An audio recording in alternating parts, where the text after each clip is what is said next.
पश्चिम बंगाल चुनाव में टीएमसी का नया पैंतरा। अब बीजेपी बनाम टीएमसी बनेगा जय श्री राम बनाम जय मां दुर्गा। बंगाल में सत्ता के लिए देवी देवताओं से खिलवाड़।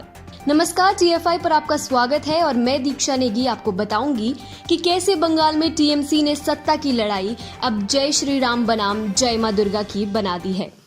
जैसे जैसे पश्चिम बंगाल में विधानसभा चुनाव की तारीखें नजदीक आ रही हैं, वैसे वैसे राज्य में हिंसात्मक गतिविधियों के साथ ही धार्मिक बयानबाजी भी तेज हो रही है। मुख्यमंत्री ममता बनर्जी को भगवान श्री राम के जयकारे से कितनी ज्यादा चिढ़ है, ये किसी से छिपा नहीं है। ऐसे में टीएमसी भगवान श्री कृष्ण के नारे लगाने के साथ ही मां दुर्गा के नारों का जय घोष भी कर रही है। इन नारों से किसी को कोई परहेज नहीं है, लेकिन जय श्री राम के विरोध में जय मां दुर्गा के नारे लगाना दिखाता है कि टीएमसी अब राज्य में अपनी और बीजेपी की सियासी लड़ाई को श्री राम बनाम मां दुर्गा बनाने पर तुली हुई है।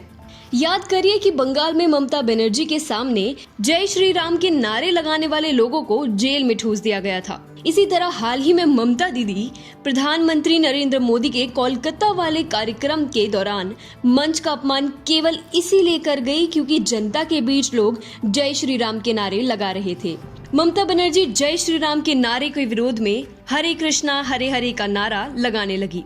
इतना ही नहीं, टीएमसी के नेताओं ने मां दुर्गा के नारे लगाना शुरू कर दिए, जिसको लेकर अब आपत्तिजनक बयानबाजी भी होने लगी है। टीएमसी के वरिष्ठतम नेताओं में शामिल और लोकसभा सांसद सौगत रॉय ने अब नारों के विवाद को लेकर कहा है कि टीएमसी को कभी जय श्री राम के नारे से दिक्कत नहीं हुई, लेकिन ये हम बंगालियों का नारा नहीं है। हमारा नारा जय मां दुर्गा है, हम उनमें ही विश्वास करते हैं। ये बेहद अजीबोगरीब बात है कि किसी राज्य में श्री राम बड़े हैं और कहीं मां दुर्गा। भगवान को सियासत में लाकर लगातार बीजेपी और टीएमसी दोनों द्वारा आपत्तिजनक टिप्पणियां की जा रही हैं, जबकि असल ज्ञान किसी को नहीं है, क्योंकि बंगाल बीजेपी अध्यक्ष दिलीप घोष ने भी जय मां दुर्गा को लेकर आपत्तिजनक बात कही थी, जिसकी वजह सियासत ही है। हिंदू परंपराओं में मान्यता है कि मां दुर्गा शक्ति है। राक्षस महिषासुर के मर्दन के लिए सभी देवी देवताओं ने अपने अस्त्र शस्त्र लेकर मां दुर्गा को सबसे शक्तिशाली बनाया था। इसके चलते ही उन्हें आदिशक्ति कहा जाता है। उनके ही अलग अलग स्वरूपों में मां लक्ष्मी, मां पार्वती और मां सीता का अस्तित्व है।